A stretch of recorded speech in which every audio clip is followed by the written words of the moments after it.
내가 잡았어. 초등학교 시절 쉬는 시간이나 점심시간에 친구들과 어울려 노는 게 그리 즐겁지 않았다. 이유는 간단했다. 아이들이 하는 놀이 가운데 내가 잘하는 게 하나도 없었기 때문이다. 아이들이 가장 많이 하는 고무줄 놀이는 1절부터 시작해 2절, 3절, 4절까지 난도가 올라가는데 난 1절 이상을 하지 못했다. 그래서 웬만하면 친구들이 나를 깍두기 정도로 끼워주었다. 그 말은 아무도 나와 같은 편을 하고 싶지 않는다는 뜻이기도 했다. 공기놀이는 조금 할 줄 알았으나 그것도 그저 그런 정도. 친구들이 현란한 기술과 복잡한 규칙을 얹게 되면 나는 또 한쪽 구석에 찌그러져야 했다. 그러니 노는 시간이 내게 즐거울 리가 없었다. 물론 나도 많은 노력을 했다. 학교가 파하고 집에 돌아오면 계단 기둥에 고무줄을 묶고 한쪽 끝을 동생더러 잡게 한 뒤 연습했지만 실력은 전혀 늘지 않았다.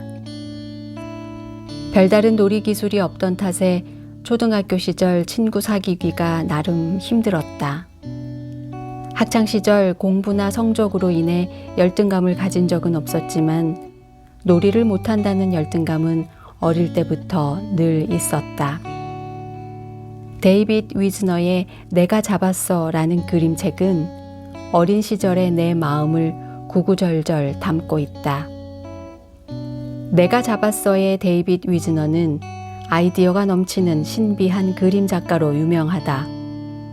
그림 없는 그림책 이상한 화요일에서 보여준 아름답고 신비함, 시간 상자에서 보여주는 과거와 현재, 미래를 넘나드는 이야기와 비교하면 내가 잡았어는 다소 평범하다고 할 수 있다. 그러나 내게 있어 이 책은 전혀 평범하지 않은 그림책이었다.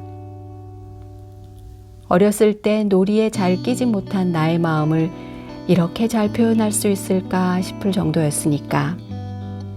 또 주인공이 친구들과 함께 놀기 위해 안간 힘을 쓰는 모습을 보면서 놀이를 잘하기 위해 고군분투하던 나의 모습이 떠오르기도 했다. 나는 놀이에 대한 열등감을 단 한 번도 극복하지 못했다. 어릴 적 놀이를 못하던 나는 체육을 못하는 학생이 되었고 심지어 대학교 교양 수업인 체육 시간마저 힘겹게 보내야 했다. 이러한 나의 열등감은 점수를 매기는 교양 체육이 끝나는 도시의 종료가 되었을 뿐 끝내 극복하지 못한 대상이 되고 말았다. 에릭슨의 발달 이론에 의하면 학창시절은 우열감을 배우는 시기라고 한다. 이른바 잘하고 못하는 것을 통해 우월감도 경험하고 열등감도 경험하게 된다. 내게 공부가 우월감이었다면 체육이나 놀이가 열등감이었던 셈이다. 무엇보다 초등학교 시절에는 공부보다는 친구들과 어울려 노는 게 더 중요했고 심지어 친구들 사이에서의 인기를 가늠하는 요소이기도 했다. 내가 잡았어의 주인공은 친구들과 어울리지 못하고 펜스 밖에서 친구들이 하는 야구 경기를 구경하고 있다. 한 손에는 글러브를 낀 채 있는 걸 보니 본인도 야구 경기에 나서고 싶은 모양새다. 이때 리더로 보이는 친구가 누군가에게 저쪽으로 가서 공을 잡으라고 손짓한다. 그러자 주인공은 자신이 잡겠다고 외치며 열심히 뛰어가지만 공을 놓치고 만다.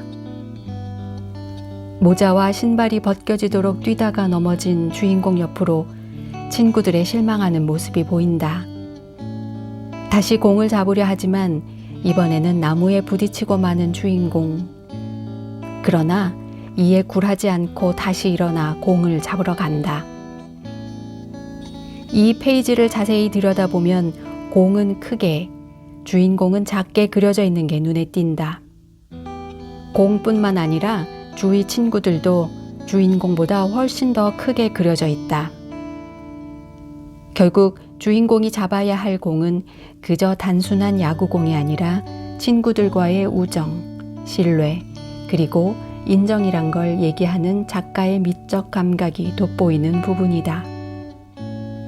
이를 통해 주인공에게 야구공은 절실하게 잡고 싶고 반드시 잡아야만 하는 것임을 알 수 있다. 친구들 다리 사이로 팔 사이로 분주하게 뛰어다니던 주인공이 드디어 공을 잡는 순간 마치 내가 그 공을 잡은 것처럼 기뻤다. 그리고 주인공은 더 이상 펜스 밖에 서 있지 않고 친구들 가운데에 앉아 있다. 이처럼 아이들 세상에선 공을 잡느냐 못 잡느냐의 차이가 크다. 어른이 되면서 어릴 적 그 기억은 잊어버렸지만 초등학생이던 그 당시의 내게는 크나큰 문제였고 나의 열등감을 지배하는 문제이기도 했다. 어린 시절 극복하지 못한 열등감은 내가 잡았어 라는 그림책을 통해 대리만족이란 걸 할 수 있었다. 만약 이 그림책을 보지 못했다면 어린 시절의 열등감을 극복할 수 있는 간접 체험도 못했을 것이다. 그래서 이 그림책이 더욱 고맙고 반갑다. 어른이 되니 좋은 점이 있기도 했다. 내가 잘 못할 것 같은, 혹시라도 질 것 같은 놀이는 하지 않아도 된다는 것. 어린 시절의 열등감 때문이었는지 나는 모든 종류의 스포츠에 관심이 없을 뿐 아니라 즐길 줄도 모른다. 그러나 다른 사람들과 스포츠를 즐길 줄 몰라도 아무렇지 않은 이유는 다른 할 일들이 내게 너무 많기 때문이다. 무엇보다 나이가 들고 보니 어린 시절의 열등감은 자연스러운 과정이고 내가 잘하는 걸 깨닫게 해주는 시간이었음을 알게 되었다. 어린 시절에 괴로웠던 추억에서도 의미를 찾았다는 사실이 내가 진짜 어른이 되었음을 알려준 것 같았다. 그런 의미에서 내가 잡았어의 주인공 손에 쥐어진 공처럼 어린 시절의 내게 고무줄을 잘하는 재빠른 다리를 상상으로나마 선물해주고 싶다.